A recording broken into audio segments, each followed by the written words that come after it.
சிஐடியுடைய திருப்பூர் மண்டல தலைவர், அன்பார்ந்த பெரியவர்களே, போக்குவரத்து தொழிலாளர்கள் 18ஆம் தேதி முதல் போராட்டத்தை வருகிறார்கள். காத்திருப்பு போராட்டத்தில் முடிக்கப்பட்டுள்ள கோரிக்கைகள் குறித்து அமைச்சர் அவர்கள் தொழிற்சங்கங்களோடு அழைத்து பேசினார். அழைத்து பேசிய விவரங்களை தொழிற்சங்கங்கள் பத்திரிகை வாயிலாக, தொலைக்காட்சி வாயிலாக தொழிலாளிகளுக்கும் பொதுமக்களுக்கும் தெரியப்படுத்த வேண்டும் என்று நாங்கள் சொன்னோம். ஆனால் அமைச்சர் அவர்கள் அது குறித்து எதுவும் பேசலாம். போக்குவரத்து துறையில் முன்வைக்கப்பட்டுள்ள கோரிக்கைகள் ஓய்வு பெற்ற தொழிலாளர்கள் கடந்த 26 மாத காலமாக ஓய்வு பெற்று சென்றிருக்கிறார்கள். 26 மாதம் ஓய்வு பெற்ற தொழிலாளிக்கு எந்த விதமான பணப்பலனையும் அரசாங்கம் தரவில்லை. நாங்கள் போராடியது பின்னர் மாதம் தந்திருக்கிறார்கள். மீது 16 மாதம் நிலுவையில் என்பது இருக்கிறது. அதே மாதிரி பணியில் உள்ள தொழிலாளர்கள் ஒப்பந்தம் என்பது கடந்த 3 ஆண்டுகளாக இருந்த ஒப்பந்தத்தை இந்த அரசாங்கம் வந்த பின்னர் 4 ஆண்டுகளாக மாற்றியது. 4 ஆண்டுகள் நடந்த பின்னும் 5 ஆண்டுகள் பின்னர் தான் பேச்சுவார்த்தை என்பது நடைபெற்றது.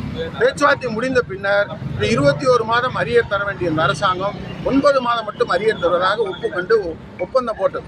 ஆனால் ஒப்பந்தம் போட்ட பின்னர் அந்த ஒப்பந்தத்தில் 4 தவணையாக கொடுப்பதாக அமைச்சர் சொன்னார். ஆனால் அரசாங்கம் இதுவரை எந்த விதமான அந்த ஒப்பந்த அரியர் தொகையும் தரவில்லை. அதைத்தான் நாங்கள் கேட்கிறோம். போக்குவரத்து தொழிலாளிகள் பாடுபட்ட தொகை 500 கோடி ரூபாய் இழந்திருக்கிறோம்.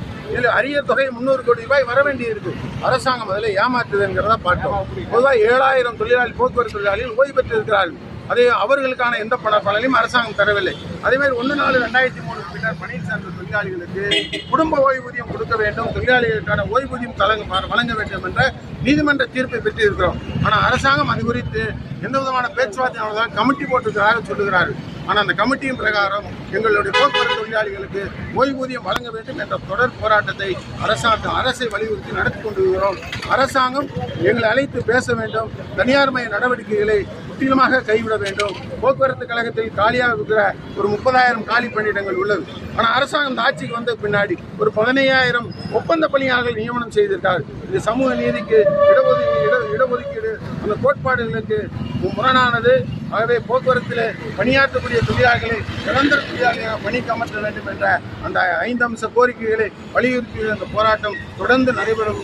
அரசாங்கம் பேச்சுவார்த்தைக்கு அழைக்க வேண்டும், இல்லை அல்லது அரசாங்கம் பத்திரிகை வாயிலாக மீடியா வாயிலாக வெளியிட வேண்டும் என்றுடைய போக்குவரத்தை வலியுறுத்தி தொடர்ந்து போராடுகிறோம். போராடுகிற எங்களுக்கு பத்திரிகைகளும் மீடியாக்களும் பொதுமக்களும் ஆதரவு அளிக்குமாறு பணியோடு கேட்டுக்கொள்கிறோம்.